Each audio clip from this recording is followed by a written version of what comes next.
이 시간 함께 보실 말씀은 요한복음 20장입니다. 요한복음 20장 11절에서 18절까지 말씀을 보도록 하겠습니다.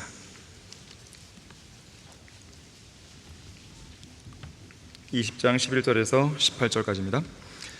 자, 11절에서 그러나 마리아는 무덤 밖에서 울고 섰더라. 그녀가 울다가 몸을 구부려 무덤 안을 들여다보니 흰옷을 입은 두 천사가 앉아있는 것을 본지라. 예수의 시체가 놓여있던 곳에 하나는 머리 쪽에 또 하나는 발 쪽에 앉아있더라. 천사들이 그녀에게 말하기를 여인아 어찌하여 내가 울고 있느냐고 하니 그녀가 그들에게 말하기를 사람들이 내 주를 가져갔는데 어디에 모셔두었는지 모르기 때문이다 라고 하더라. 그녀가 이 말을 한 후에 뒤를 돌아다보니 예수께서 서 계신 것을 보아도 그분이 예수신 줄을 알지 못하더라. 예수께서 그녀에게 말씀하시기를 여인아 어찌하여 내가 울고 있느냐 누구를 찾느냐고 하시니 그녀는 주를 동산지기로 생각하고 그에게 말하기를 주여 당신이 그분을 옮겼으면 어디에 모셔두는지 말해주소서 그러면 내가 그분을 옮기겠나이다 라고 하더라. 예수께서 그녀에게 말씀하시기를 마리아야 하시니 그녀가 주께 돌아서서 말하기를 라보니 라고 하니 이는 선생님이라고 말하는 것이라. 예수께서 그녀에게 말씀하시기를 나를 만지지 말라 내가 아직 나의 아버지께로 올라가지 아니하노라. 그러나 내 형제들에게 가서 내가 나의 아버지 곧 너희 아버지 또 나의 하나님 곧 너희 하나님께로 올라간다고 말하라고 하시니 막달라 마리아가 제자들에게 와서 자기가 주를 보았고 또 주께서 자기에게 이런 것들을 말씀하셨다고 말하더라. 자, 말씀을 위해 다 같이 기도하시겠습니다. 고마우신 아버지 하나님, 아름다운 예배 환경과 분위기를 조성시켜 주셔서 감사합니다. 아름다운 찬양과 연주로 인해서도 감사드립니다. 오늘 새로운 방문객들을 여러 명 보내주셔서 감사드립니다. 오늘 방문한 성도들의 마음을 주님께서 움직여 주시고 올바르게 보존된 하나님의 말씀 한글 킹제임스 성경의 기반 위에서 영과 진리로 경배를 드리는 이 교회의 모습과 또 사역을 수행하는 이 모든 것들을 그들이 봄으로써 많은 것을 깨우치고 올바른 방향으로 결단을 내릴 수 있도록 도와주시기 원합니다. 이 시간 제가 하나님의 말씀을 선포할 때 제 안에 충만히 거해주시고 주님의 능력으로 함께해 주셔서 성도들에게 강력한 도전과 위로가 되는 말씀이 될 수 있도록 역사해 주십시오. 주 예수 그리스도 이름으로 기도했습니다. 아멘. 본문에 두 번 나오는데요, 어찌하여 울고 있느냐, 어찌하여 울고 있느냐 이 제목으로 설교하겠습니다. 자, 오늘 본문은 잘 아시다시피 부활, 그러니까 예수님께서 부활하신 주의 첫날, 아직은 날이 어두운 이른 아침에 일어난 사건을 다루고 있습니다. 예수 그리스도의 부활은 참된 복음의 시금석이죠. 미리 기록된 역사인 예언과 함께 다른 종교들은 감히 흉내낼 수조차 없는 오직 성경적 기독교만이 가지고 있는 가장 두드러진 특징입니다. 전 세계에 1만 개 이상의 종교가 있다고 하지만 그중 어떤 종교의 창시자도 죽었다가 부활하지 못했습니다. 이슬람 교회 마호메트는 부활하지 못했죠. 유교의 공자도 죽었다가 다시 사라지지 못했죠. 배화교의 조로아스터도, 자이나교의 마하비라도 마찬가지죠. 힌두교는 창시자가 특별히 없지만 그 종교를 믿는 어떤 지도자도 부활하지 못했습니다. 불교의 석가모니 역시 다시 사라지지 못했습니다. 특히 그들 중 어느 누구도 나는 부활이요 생명이니 나를 믿는 자는 죽어로 살 것이며 또 살아서 나를 믿는 자는 누구나 영원히 죽지 아니하리라 내가 이것을 믿느냐? 이렇게 말하지도 못했습니다. 누가 감히 나는 길이요 진리요 생명이라 나로 말미암 자고는 아버지께 올 사람이 아무도 없느니라. 잠시 후면 세상이 더 이상 나를 보지 못하리라. 그러나 너희는 나를 보리라. 이는 내가 살고 너희도 살겠음이라. 이런 말을 누가 과연 할 수 있겠습니까? 한 번은 중년의 한 남자가 법륜이라는 이름의 어떤 승려에게 이렇게 물었습니다. 제가 나이가 들다 보니 죽음에 대한 두려움이 많이 생각나는 것 같습니다. 어떻게 하면 죽음의 두려움을 극복할 수 있습니까? 그러자 이 어리석은 승려는 이렇게 말합니다. 인류 역사에서 죽음에 대한 두려움을 극복하기 위해 연구해 놓은 것들이 굉장히 많습니다.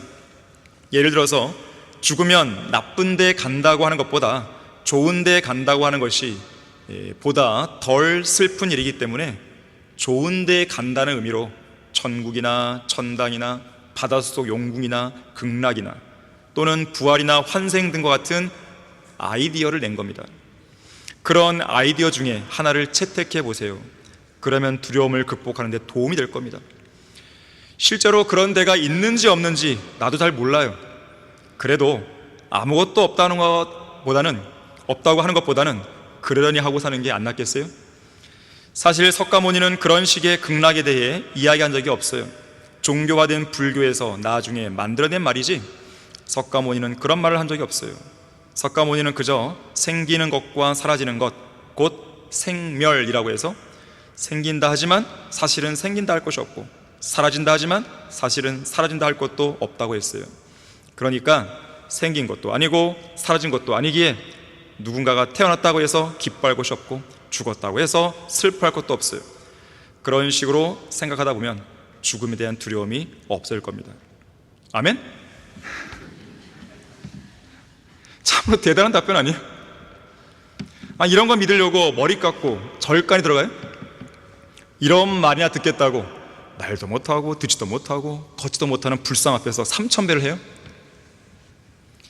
불교는 인류에게 구원을 줄 수 없죠. 이 세상 어떤 종교도 인류의 죄를 제거할 수 없고 영원한 생명을 줄 수 없죠. 왜 그런 겁니까? 그들 종교의 어떤 창시자도 죽은 후에 부활하지 못했기 때문에 그렇습니다. 마호메트는 죽은 후에 부활하지 못하고 지옥으로 갔죠. 공자도 석가모니도 죽은 이후에 지옥으로 떨어졌죠. 이유가 무엇입니까? 그들 모두 다 더럽고 추악하고 가증한 죄인들이잖아요. 부활의 종교는 예수 그리스도를 믿는 참된 기독교 신앙 외에는 없습니다. 스미스라는 사람이 기독교는 열린 무덤의 종교라고 했어요. 무덤이 열리는 거죠. 부활의 종교니까요. 그러면서 아리마대의 부자 요셉의 무덤은 무덤이 아니라 그저 지나가는 숙박소였다 그렇게 했어요. 주님의 몸이 잠시 머물다 간 거죠. 마틴 루터는 부활은 기독교 교리의 핵심 사항이라고 했어요. 부활을 빼면 기독교를 설명할 수 없습니다. 바울은 예수 그리스도의 피의 속죄보다 부활에 대해 더 많이 강조했죠. 19세기 영국의 옥스퍼드 대학교의 역사 교수였던 토마스 아놀드는 이렇게 말합니다. 나는 여러 해 동안 과거의 역사적 자료들을 연구하고 그 자료들에 대해 기록된 문헌과 유물들을 고증하면서 그 자료들에 대한 사실 여부를 조사해오고 있다. 그런데 예수 그리스도께서 죽으셨다가 다시 살아나신 이 사실보다 더 분명하고 더 완전하게 이해할 수 있는 사실을 인류 역사에서 보지 못했다 그랬어요. 18세기 초반 한때 무신론자였던 영국의 길버트 웨스트는 하나님이 존재하지 않는다는 이 문제를 증명하는 데 있어서 두 가지 걸림돌, 두 가지 장애물이 있었다고 이야기했습니다. 하나는 예수님이 부활했다는 사실이고 두 번째는 사도 바울의 변화된 삶이었어요. 그래서 이 두 가지 장애물을 제거하기 위해서 이 두 가지 쟁점을 반박하고 자신이 믿는 무신론을 변증하기 위해서 이 사람은 얼마 동안 심도 있는 연구를 거듭하게 됩니다. 그리고 나서 이 무신론자가 얻은 결론이 이것이었다 그래요. 나는 더 이상 하나님이 존재한다는 사실에 대해 그것이 틀렸다고 반박할 수 없게 되었다. 이번 연구를 통해서 오히려 예수님이 부활했다는 사실을 확인했을 뿐 아니라 나 자신이 죄인이라는 것을 잊고 살아왔다는 이 중요한 사실을 깨닫게 되었다. 결국 나는 예수 그리스도를 나의 구주로 영접할 수밖에 없었다 그랬어요. 자, 어찌하여 울고 있느냐? 첫 번째로 예수님의 무덤은 비어있기 때문에 울고 있을 이유가 없습니다. 본문 13절에서요 마리아는 자신이 울고 있는 이유에 대해서 사람들이 내 주를 가져갔는데 어디에 모셔두었는지 모르기 때문이라고 말합니다.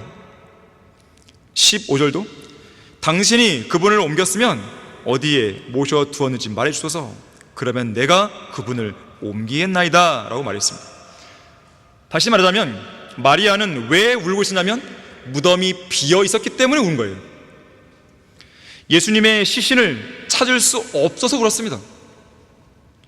하지만 13절에서 천사들은 무덤이 비어 있기 때문에 오히려 울어야 할 이유가 없지 않냐는 의미로 여인아 어찌하여 뇌가 울고 있느냐라고 반문한 거예요. 부활하신 예수님도 15절에서 자신의 시신을 찾을 수 없다는 사실이 왜 울어야 하는 이유가 되는지 답답해 하시면서 여인아 어찌하여 내가 울고 있느냐, 누구를 찾느냐 물으시는 거예요. 예수님의 시신을 그분의 무덤에서 찾을 수 없다는 이 사실이 과연 울어야 할 일입니까? 자, 예수님은 죽으시기 전에 자신의 부활에 대해서 분명하게 말씀하셨어요.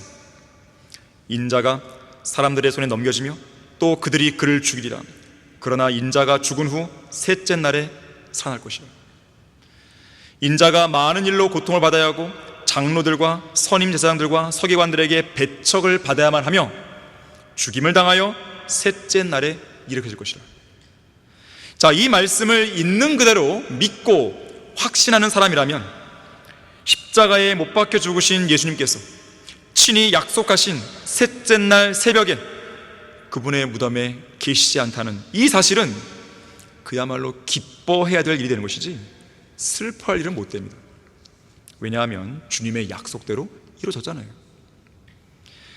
하지만 그 반대로 예수님의 시신이 무덤에 그대로 남아있었다면 그것이야말로 대성통곡하며 울어야 할 일이 되는 것입니다. 왜냐하면 모든 성경이 거짓말이 되기 때문에 그런 것이죠. 주님께서 하신 부활의 약속은 모두 물거품이 되었을 것이고 결국 그분의 십자가의 죽으심도 쓸모없는 일이 되고 말았을 것입니다. 우리가 전파하는 그리스도의 복음도 우리가 믿는 믿음도 헛것이 되었겠죠. 부활을 증거한 바울과 다른 사도들은 물론 우리 모든 그리스도인들은 거짓 증인들이요 사기꾼들로 밝혀졌을 것입니다. 무엇보다도 가장 심각한 문제가 있죠. 우리가 여전히 죄들 가운데 있게 되는 것이고 또 죽은 다음에 지옥에 떨어질 수밖에 없다는 것이에요. 예수님의 시신이 그대로 남아있었다면 지금까지 그리스도 안에서 잠든 모든 성도들도 멸망한 것이죠. 또한 우리는 이 세상에서 가장 비참한 사람이 되는 것입니다. 우리가 지금 이 자리에 앉아서 영과 진리로 경배를 드리는 일이 쓸데없는 짓이 되고 말았을 것이에요. 우리가 거리에 설교하고 구령하고 주님을 위해 일하는 모든 섬김이 허사가 되었겠죠. 우리 안에 간직되어 있는 살아있는 소망도 사라지고 우리의 모든 삶은 허무와 공허함으로 가득 차게 되었을 것입니다. 지금까지 믿음을 지키다가 죽어간 수많은 순교자들은 쓸데없이 죽은 것이 되고 그들이야말로 어느 누구보다도 가장 비참한 사람들이 되어버린 것이죠. 예수님의 시신이 남아있었다면. 자, 따라서 예수님의 시신이 없다는 것, 무덤이 비어있다는 것, 이건 슬퍼할 일이 아니에요. 기뻐할 일이죠. 부활의 기적이 일어났던 그날 이른 아침, 하늘에서 내려와 무덤 입구를 막고 있던 그 돌을 굴려낸 주의 천사가 마태복음 28장 6절에서 이렇게 메시지를 전합니다. 그분은 여기에 계시지 않고 말씀하셨던 대로 살아나셨느니라. 와서 주께서 누우셨던 자리를 보라 그랬어요. 아무리 뚫어지게 보고 또 봐도 샅샅이 훑어봐도 그 자리는 비어있죠. 예수님께서 누우신 그 자리는 비어있습니다. 지난 6천여 년 동안 전 세계에 울려 퍼진 뉴스들 가운데 최고의 빅 뉴스는 예수님의 빈 무덤 앞에서 주의 천사가 전한 부활의 메시지였습니다. 예수 그리스도의 빈 무덤은 우리의 기쁨이지 슬픔이 아닙니다. 우리의 소망이지 절망이 아닙니다. 빈 무덤은 우리에게 감격의 눈물을 선사하고 슬픔의 눈물은 멈추게 해주는 것이죠. 예수님의 빈 무덤은 우리의 수치가 아니라 우리의 자랑임을 기억해야 됩니다. 언젠가 3대 독자를 잃어버린 한 어머니가 석가모니를 찾아옵니다. 그러면서 석가모니에게 자기의 죽은 아들을 살려달라고 애원합니다. 하도 기가 막혀서 말문이 막혔는지 이 석가모니는 그녀를 한동안 아무 말 없이 쳐다보다가 이렇게 말합니다. 당신의 아들을 살려드리지요. 하지만 조건이 있습니다. 부인께서 저기 있는 마을로 들어가서 아무도 죽음의 고통을 당해보지 않은 그 집에서 겨자씨 하나를 구해오십시오. 이 여인은 한가득 남은 희망의 불씨를 붙잡는 심정으로 이 집 저 집 모든 집을 방문하면서 죽음을 맛보지 않은 그 집에서 겨자씨 하나를 구해오기 위해 애를 씁니다. 하지만 모든 노력이 허사가 됩니다. 결국 돌아와서는 죽음의 고통을 당해보지 않은 집이 하나도 없습니다 라고 말하면서 절규를 하는 것이죠. 그러자 석가모니가 말합니다. 죽음의 슬픔은 모든 집, 모든 인생에게 다 임하는 것인데 그대의 아들이라고 왜 당하지 않겠습니까? 예수님이 계셨다면 당장 살리셨겠죠. 이것이 석가모니예요. 인류의 죽음의 문제를 해결 못합니다. 그 역시나 석가모니 역시나 죽은 후에 부활하지 못했고 인도에 있는 능수 해안에 묻혀 있습니다. 공자, 중국의 장평양에 묻혀 있죠. 마호메트, 사우디아라비아의 메디나에 묻혀 있습니다. 메카는 그가 태어난 고향이고 그의 시체는 메디나에 묻혀 있어요. 모슬렘들은요 너무나 어리석게도 메디나에 있는 마호메트의 시신을 두고 자랑하는 것이죠. 우리에겐 시신이 있다는 것입니다. 자, 그들 모두 부활하지 못했고 무덤에 썩었고 흙으로 돌아갔습니다. 그들의 혼은 다 지옥 가겠죠. 중국은요 천안문 광장 한쪽에 모택동에 미라를 안치해놓고 자랑하죠. 구소련은 붉은 광장 한쪽에 레닌의 미라를 보여주며 그들의 국부라고 떠들어댄 적이 있었죠. 하지만 우리 성경대로 믿는 그리스도인들은 예수 그리스도의 빈 무덤을 자랑하는 것이죠. 어찌하여 울고 있느냐? 두 번째로 부활하신 예수님이 곁에 서 계시기 때문에 울고 있을 이유가 전혀 없습니다. 마리아는 예수님께서 다시 살아나셨을 것이라고는 꿈에도 생각지 못했기 때문에 본문 14절에서 예수님이 자기 뒤에 서 계신 것을 두 눈으로 보고 있으면서도 그분이 주님이신 것을 전혀 알지 못했어요. 15절에서도 예수님의 음성을 두 귀로 직접 들으면서도 그저 동산지기로만 생각했습니다. 그래서 그녀는 하염없이 눈물만 흘린 거예요. 믿음 없는 마음이 가져온 대참사죠. 이런 안타까운 상황은 우리에게도 일어날 수 있습니다. 우리가 하나님의 약속의 말씀 위에 굳게 서 있지 않으면 지금 우리 곁에 서 계신 주님을 감지하지 못하는 거예요. 쓸데없이 시신만 찾고 있는 마리아처럼 쓸데없는 일들로 슬픔과 좌절과 절망과 낙심에 빠져 있게 되면 정작 부활하신 예수 그리스도께서 그분의 영으로 우리 안에 들어와 계신다는 이 사실을 까맣게 잊어버리는 것이죠. 메시아이신 예수 그리스도의 또 다른 이름이 뭡니까? 임마누엘입니다. 임마누엘이 뭐예요? 우리와 함께 하시는 하나님입니다. 부활하신 예수님은 지금 이 자리에 앉아있는 여러분 한 사람 한 사람 곁에 서 계시고 여러분의 마음속 보좌에 앉아 계시며 이곳 설교 강단에서도 제 곁에 서셔서 여러분을 향해 진리의 말씀을 선포하고 계시는 것이죠. 과연 여러분은 무엇 때문에 기쁘고 또 무엇 때문에 슬픈 것입니까? 무엇 때문에 즐겁고 또 무엇 때문에 낙심이 되는 것입니까? 무엇 때문에 마음이 평안하고 또 무엇 때문에 마음이 괴롭고 우울한 것입니까? 여러분의 만족과 행복은 도대체 무엇에 근거하고 있는 것이에요? 주변 상황이에요? 주위에 있는 사람들이에요? 여러분이 가진 돈이에요? 명예예요? 집 몇 채입니까? 여러분 곁에 서 계신 예수 그리스도께 있습니까? 아니면 주님이 아닌 다른 곳에 두고 있습니까? 여러분에게 필요한 모든 도움은 지금 여러분 안에 성령을 통해 내주하고 계신 예수 그리스도께 있다는 것을 잊으면 안 됩니다. 시편 121편 1절에서 8절 말씀은 우리에게 이렇게 이야기합니다. 내가 나의 도움이 오는 산들을 향하여 내 눈을 들어 올리리니 나의 도움이 하늘과 땅을 지으신 주께로부터 온도다. 그가 너의 발을 실족시키지 않을 것이며 너를 지키시는 그는 졸지 아니하시로다. 보라, 이스라엘을 지키시는 그는 졸지도 아니하시고 주무시지도 아니하시리라. 주께서는 너를 지키시는 분이시니 주께서 내 우편에서 내 그늘이 되신도다. 낮에 해가 너를 치지 못할 것이며 밤에 달도 치지 못하리로다. 주께서 모든 악으로부터 너를 보호하시리니 그가 너의 혼을 보호하시리라. 주께서 너의 나가고 들어옴을 지금부터 영원무궁토록 지키시리로다. 물론 이 본문은 교리적으로 볼 때에 대환란 기간에 처하게 될 이스라엘을 향한 본문입니다. 하지만 중요한 것은 이러한 일들을 하실 수 있는 주님께서 우리 안에 계시다는 거예요. 미국에서 한 아이가 태어났습니다. 이 아이는 너무나 몸이 약해서 이제 곧 죽을 것이라고 사람들은 말했어요. 아니야 다를까 17살 때와 20살 때 3번이나 말라리아에 걸려 죽을 뻔했습니다. 19살에는 천연두에 걸렸고 20살에는 늑막염에 걸렸습니다. 35살에는 급성 이질에 걸려서 죽을 고비를 또다시 넘게 했습니다. 43살에는 치아를 거의 못 쓰게 되어 심한 고통을 당했어요.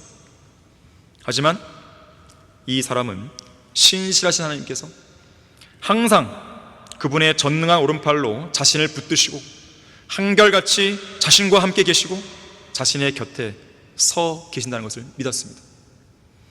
그렇기 때문에 그런 숱한 어려움과 시련과 고난 속에서도 분명 나에게 주어진 무언가 위대한 사명이 있을 거라고 확신한 거예요. 하나님께서 이러한 죽을 고비를 넘기게 해주시고 나를 지금까지 살려주신 것은 뭔가 주님의 뜻이 있을 거라고 믿었습니다. 결국 43살 때인 1775년에 미군 총사령관이 됩니다.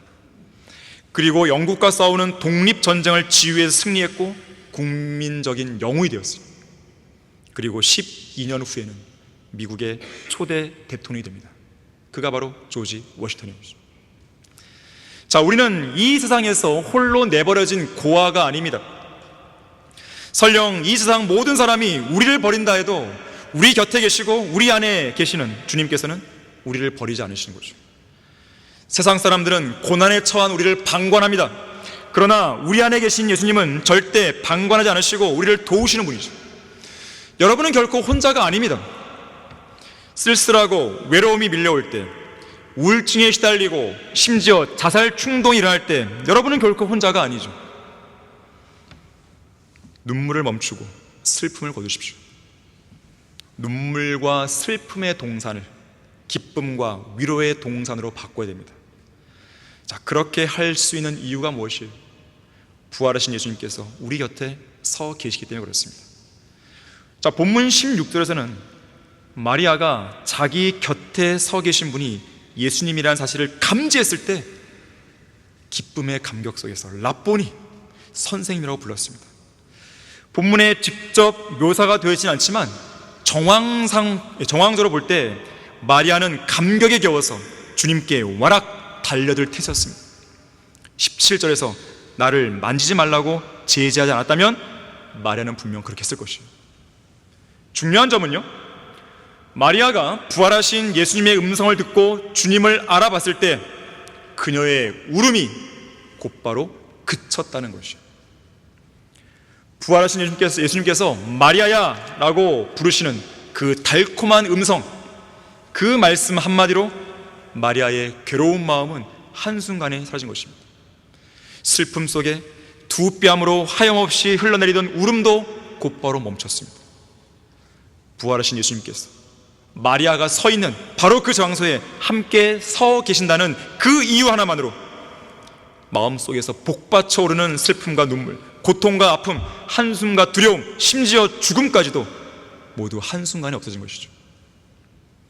한때 죽음과 사망의 동산이요, 고통과 슬픔의 동산이었던 이 장소가 생명과 부활의 동산이자 기쁨과 화평의 동산으로 바뀌어버린 거예요. 오늘 본문을 배경으로 해서 오스틴 마일즈라는 찬송 작사 작곡자가 찬송가 393장에 있는 찬송을 작곡하는 것이에요. 저 장미꽃 위에 있을 아직 맺혀있는 그때 내 귀에 은은하게 들려오는 소리 있으니 주 음성 분명하도다. 그 청아한 주의 음성, 소리 높여 울던 새들의 소리도 잠잠케 했고 언제나 맑고 또렷하게 들려오는 주의 음성은 내 귀에 쟁쟁하게 들리는구나. 주님이 나와 동행하며 나를 친구 삼으셨으니 우리 안에 넘치는 그 기쁨을 누가 알겠는가. 자, 여러분이 지금 앉아있는 그 자리, 여러분이 서 있는 그 자리는 죽음과 슬픔의 자리입니까? 아니면 생명과 기쁨의 자리입니까? 여러분은 이른 아침 성경을 펼쳐 읽는 가운데 은은하고 맑게 울려 퍼지는, 쟁쟁하게 들려오는 주님의 청아한 음성을 여러분은 듣고 있습니까? 그러한 음성 속에서 죽음이 생명으로 바뀌고, 절망이 소망으로 바뀌고, 슬픔의 눈물이 기쁨의 눈물로 바뀌고, 한숨 소리가 환호성으로 바뀌고 있습니까? 어찌하여 울고 있느냐? 세 번째로, 전파해야 할 부활의 기쁜 소식이 있기 때문에 울고 있을 이유가 없습니다. 본문 17절과 18절에서 예수님은 마리아에게 지시를 하시죠. 형제들에게 가서 증거하라고 하십니다. 그리고 마리아는 제자들에게 가서 이 소식을 알립니다. 18절을 보세요. 막달라 마리아가 제자들에게 와서 자기가 주를 보았고 부활하신 주님을 본 거죠. 또 주께서 자기에게 이런 것들을 말씀하셨다고 말하더라. 엠마오로 가던 두 제자도 부활하신 예수님을 만났을 때 가장 먼저 했던 일이 바로 이것이에요. 예루살렘으로 가서 제자들을 만나서 주께서 참으로 살아나셨다고 전하는 일이었습니다. 또한 부활하신 예수님께서는 셋째 하늘로 올라가실 때 제자들에게 명령하셨죠.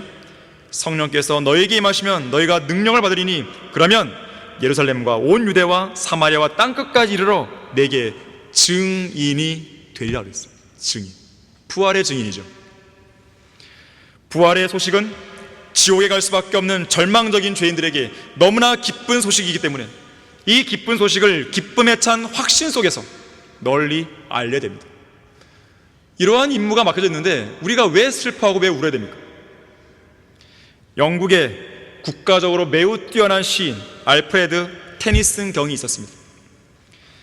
이 테니슨 경은 시골길을 걸다가 아주 행복한 얼굴로 열심히 일하고 있는 중년 부인을 만나게 됩니다.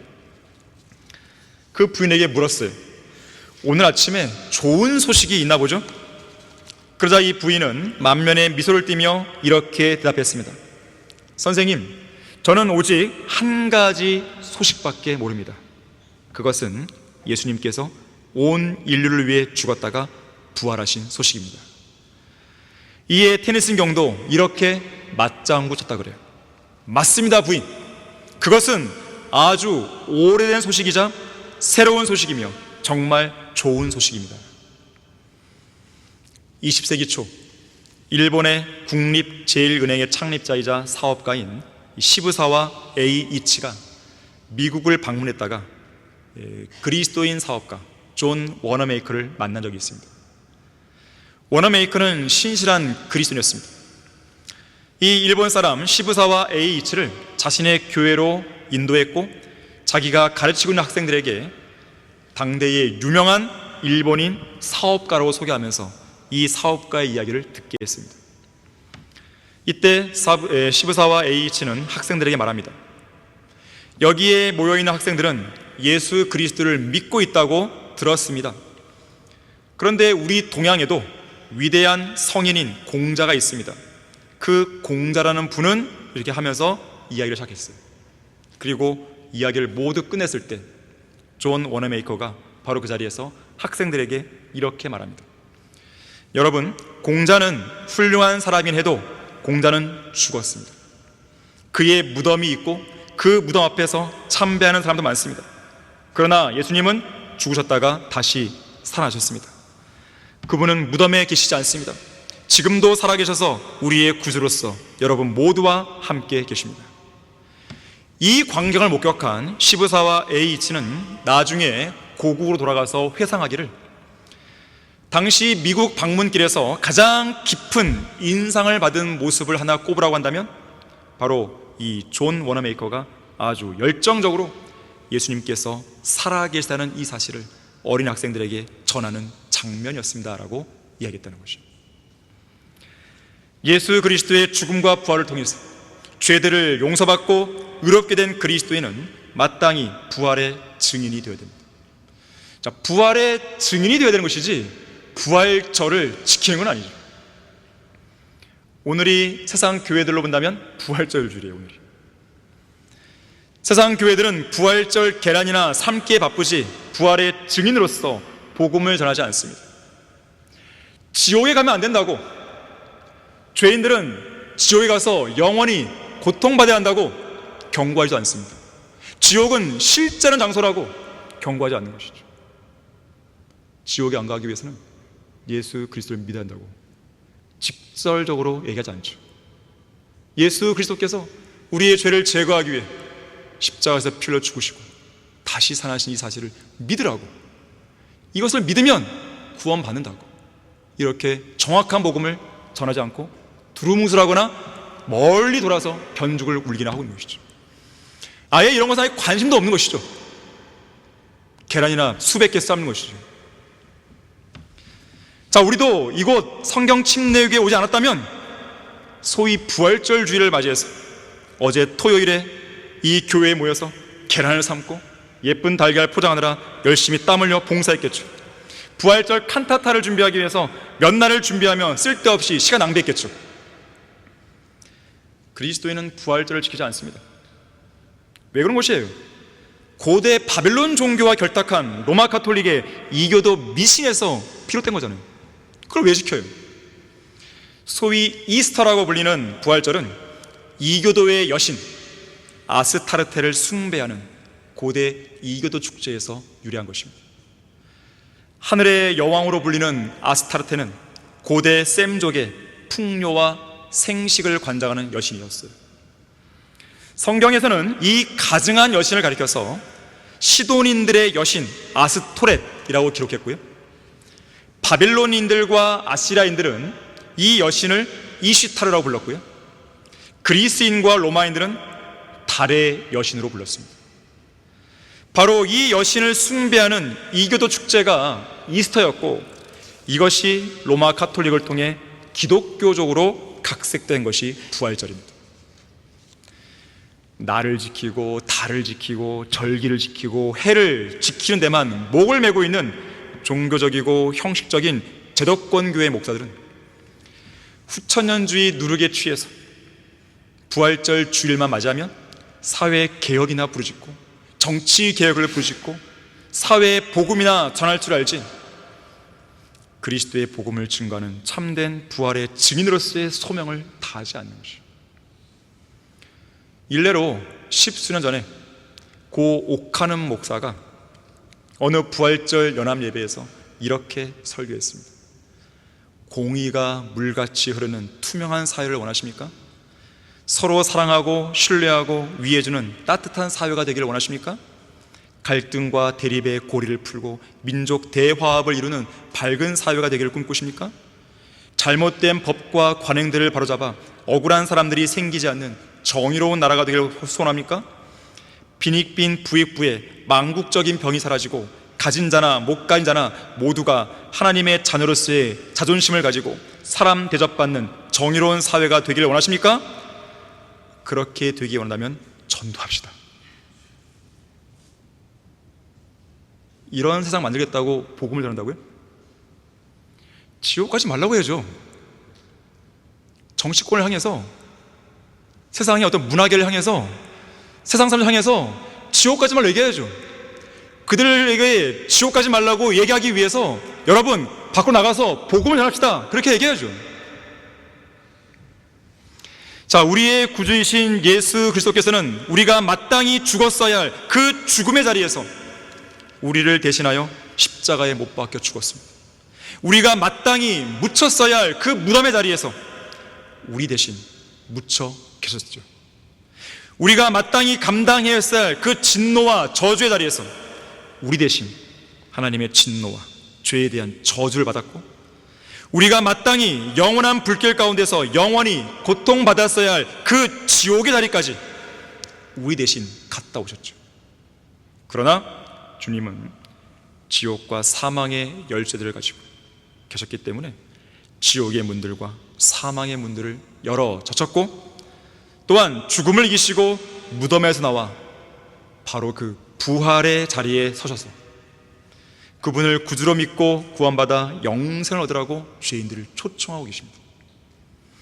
그리고 그 초청의 자리로 나와서 구원받은 성도들에게는 부활하신 예수 그리스도의 복음을 전파하라는 명령과 함께 그들을 보내시면서 파송의 자리에 세우시는 것이죠. 오늘 영과 진리로 경배를 드리는 이 자리에 나온 여러분은 단 한 사람의 예외도 없이 부활의 증인으로서 복음 전파의 의무를 지니고 주님을 섬기고 있는 일꾼들의 자리에 서 있다는 것을 한시도 잊으면 안 되는 것이에요. 어찌하여 울고 있느냐? 마지막 네 번째로, 부활하시고 승천하신 주님은 반드시 그리고 속히 다시 오실 것이기 때문에 우리가 울고 있어야 할 이유가 없습니다. 오늘 본문 17절에서 예수님은 마리아에게 말씀하시죠. 내 형제들에게 가서 내가 나의 아버지 곧 너희 아버지 또 나의 하나님 곧 너희 하나님께로 올라간다고 말하라 그랬어요. 자, 부활하신 예수님께서 하늘로 올라가신다는 것은 다시 오실 재림을 염두에 두고 하시는 말씀입니다. 이와 관련해서 요한복음 14장 2절과 3절에서는 이렇게 말씀합니다. 나의 아버지 집에는 많은 저택들이 있느니라. 그렇지 아니하면 내가 너희에게 말하였으리라. 나는 너희를 위하여 처소를 마련하러 가노라. 부활하시고 승천하신 것이죠. 내가 가서 너희를 위하여 처소를 마련하면 다시 와서 너희를 내게로 영접하여 내가 있는 그곳에 너희도 있게 하리라 그랬어요. 예수님께서 저 공중으로 다시 오실 때, 그 휴거 때 주님은 우리의 이름을 부르실 것이에요. 그때 우리는 우리의 이름을 부르시는 주님의 음성을 알아들을 것입니다. 마치 오늘 본문의 마리아가 마리아야 라고 자신의 이름을 부르시는 주님의 음성을 들었을 때 주님을 알아본 것처럼 우리도 알아듣게 되는 것이죠. 그때 우리는 마리아가 라보니 하고 보였던 반응처럼 우리도 주님이십니까? 그렇게 반응을 보이며 저 공중으로 끌려 올라가 주님을 뵙게 될 것이에요. 마리아가 사랑하는 주님을 와락 달려들 태세로 붙잡으려 했던 것처럼 우리 역시 주님 품에 안길 것입니다. 일찍이 아빠가 세상을 떠나 하늘로 올라간 관계로 어린 아들 둘이 엄마와 함께 외롭게 사는 가정이 있었습니다. 아빠가 그리웠겠죠? 남편이 그리웠겠죠? 그래서 식탁 위에 아빠 사진을 걸어놓았습니다. 아빠와 함께 식사하는 마음으로 그 사진을 바라보며 밥을 먹은 것이죠. 엄마도 식사할 때마다 그 사진을 보면서 아이들 모르게 눈물을 훔칠 때가 한두 번이 아니었습니다. 그러다 어느 날 식탁에서 한 아들이 이렇게 말합니다. 엄마, 아빠가 저 사진 틀에만 있지 말고 여기 나와서 우리랑 같이 살면 좋겠어요. 그래서 엄마는 눈물을 닦으며 이렇게 말했다 그래요. 예수님께서 다시 오실 재림 때 마지막 나팔소리가 울릴 것이고 그날이 오면 아빠는 사진 틀에서 부활하여 나올 거야. 이에 온 가족은 더 이상 눈물을 흘리지 않았고 주님 오시는 날 아빠를 다시 볼 수 있다는 소망 속에 마음의 평안을 찾았다고 합니다. 괴로운 인생살이 속에서 하염없이 눈물만 흘러내립니까? 끝없이 계속되는 고통 때문에 절망의 늪으로 한없이 빠져드는 것 같습니까? 지금 당장이라도 우리의 이름을 불러주시며 자신의 얼굴을 내 보이실 것만 같은 저 하늘을 쳐다보십시오. 지금 당장이라도 주님께서 내려오실 것만 같은 저 하늘을 바라보십시오. 그러면 그러한 눈물은 사라질 것이에요. 클라레스 라키는 예수 그리스도의 재림을 기다리는 그 간절한 심정을 이렇게 이야기했습니다.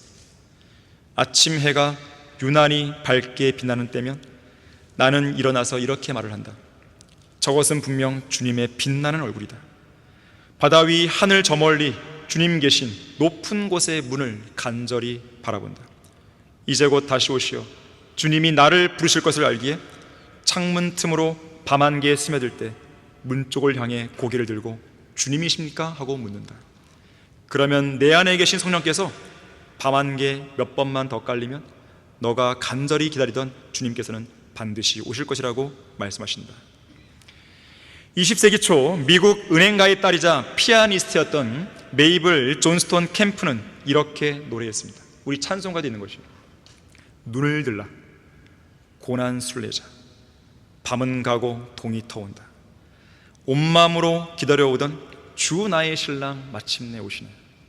어둠 짙고 싸움 끝없고 슬픔의 짐 늘 짓누르네. 기뻐하며 굳게 붙드세. 곧 오시겠다는 주님의 말씀. 복된 소망, 변치 않는 약속, 나의 마음 가득 채우니 오 얼마나 큰 영광일까. 내 주와 영원히 거기서 살 때 주 예수여 오시옵소서. 죄의 몸을 구속하소서. 올라오라 이름 부르면 그리던 주와 영원히 살리라. 주님 다시 오네. 주님 다시 오네. 내 죄 대신 십자가 지신 예수, 영광 받으실 주님 다시 오네. 그날이 오면 세상의 모든 슬픔 및 고통과 영원한 작별을 고할 것입니다. 눈물도 없고 한숨도 없을 것이죠.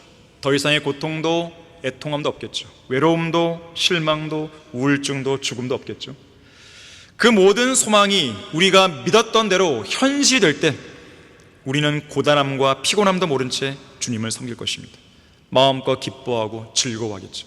저주는 없고 오직 영광과 복만 가득할 것입니다. 죽음을 모르는 생명을 영원히 누리겠죠. 어둠은 없고 오직 빛만 환하게 비치겠죠. 항상 힘이 넘치고 찬양과 감사가 끊이지 않겠죠. 죄는 없겠죠. 죄를 짓고 싶은 마음조차 들지 않을 것입니다. 우리는 우리의 죽은 시신을 땅 밑으로 데려가서 묻어줄 장의사의 손길을 기다리는 게 아닙니다.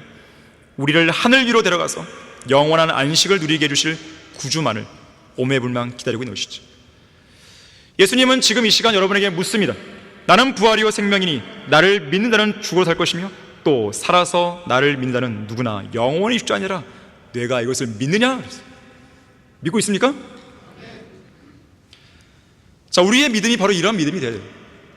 자, 이러한 믿음이 있는데 눈물을 왜 흘려요? 이러한 믿음이 있는데 왜 울어요? 이러한 믿음이 있는데 왜 슬퍼해요? 이러한 믿음이 있는데 왜 좌절하고 왜 낙심하죠?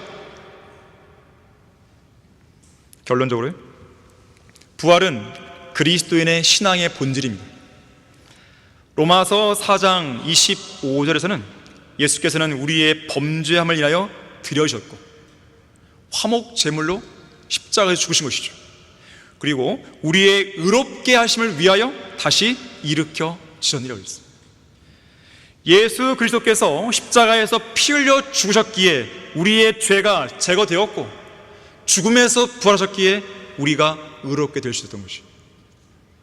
이 사실을 믿어야 나는 부활이요 생명이 나를 믿는 죽어갈 것이며 또 살아서 나를 믿는 누구나 영원히 죽지 아니하라. 내가 이것을 믿느냐? 이 질문에 답을 할 수 있는 거예요. 한 번은 영국의 웰링턴 장군이 군대를 이끌고 프랑스의 나폴레옹 군대와 싸우기 위해 전장으로 출발했습니다. 당시에 사랑하는 남편과 사랑하는 자식을 전쟁터로 보낸 사람들뿐 아니라 런던을 위시한 모든 영국 국민들은 승전보가 날아오기를 간절히 기다렸어요. 그러던 중에 워털루에서 서로 팽팽하게 영국과 프랑스가 대치하고 있다는 소식이 들렸습니다. 그 순간 사람들은 염려에 빠졌죠. 과연 이 전쟁에서 누가 이길 것인가?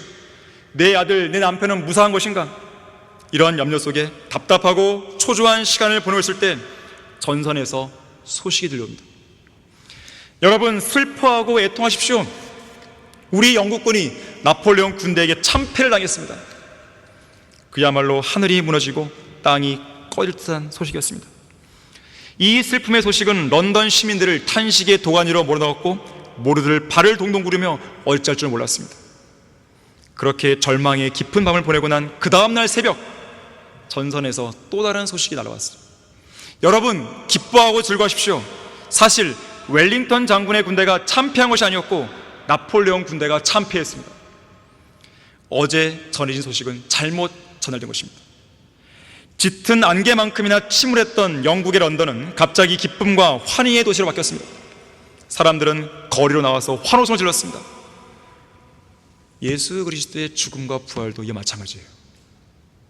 예수 그리스도의 십자가의 죽음은 마치 패배와 절망의 소식인 것처럼 보였지만 3일 만에 전해진 부활의 소식은 그것을 승리와 소망과 기쁨의 소식으로 바꿔준 것이죠.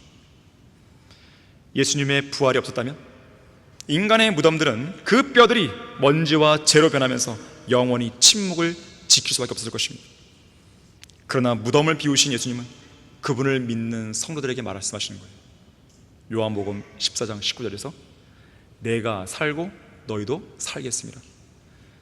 구약의 유명 인사였던 모세는 그가 죽었을 때 아무도 그의 묘를, 그의 무덤을 아는 자가 없었다고 말씀하죠. 왜 그런 것입니까? 모세는 부활했기 때문에 그렇습니다. 자, 그런데 그 모세는 출애굽 당시 이집트에서 나올 때 요셉의 유언대로 그의 뼈들을 챙기는 것을 잊지 않았습니다. 그 급박한 상황이었어요. 요셉은 세상의 예표인 이집트의 뼈를 남길 이유가 없었습니다.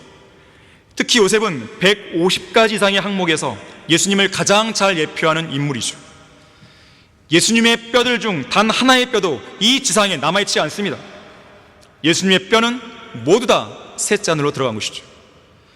예수님과 한 몸인 그리스도인들 역시나 그 뼈들이 이 땅에 남아 있을 이유가 없습니다. 우리는 이 땅에 뼈를 묻고 살 사람들이 아니에요. 예수님의 부활은 실제 사건이기 때문에 우리의 뼈들 역시 살아나야 되고 또 휴거되어야 되는 것이죠. 이것이 바로 하나님의 약속이고 또 우리에게 주어진 살아있는 소망이라는 것을 잊지 말길 바랍니다. 자, 잠시 눈을 감겠습니다. 오늘 새로 오신 분들 계시는데요, 혹시 이 자리에 나는 구원받지 않은 것 같다, 제가 오늘 설교 가운데 복음의 메시지를 간단히 증거했는데요, 나는 그 복음을 제대로 믿고 구원받은 적이 없다, 나는 지금 죽는다면 하늘나라에 갈 수 있는 확신이 없다, 나는 죽은 뒤에 어떻게 될지 모르겠다, 내가 예수님을 믿고 영접한 적이 언제인지 불확실하다. 자, 그런 분 있습니까? 자, 그런 분 있으면 잠깐 다 눈 감은 상황에서 손 한번 들어보십시오. 있는지. 없습니까? 다 구원받았습니까? 구원의 확신이 정말 있는 것입니까? 혹시 이 자리에 구원받지 않은 죄인이 있다면 저를 따라서 믿는 마음으로 기도하시면 됩니다. 자신이 지옥에 갈 수밖에 없는 죄인임을 정직하게 이 시간 주님 앞에서 시인하시고 그 죄를 제거하기 위해 십자가에서 피를 흘려 죽으시고 다시 살아나신 예수님을 마음에 믿고 영접하겠다고 저를 따라서 진지하게 기도하시면 돼요. 자, 기도하겠습니다. 하나님, 저는 죄인입니다. 지금 죽으면 지옥에 갈 수밖에 없는 더럽고 추악하고 가증한 죄인입니다.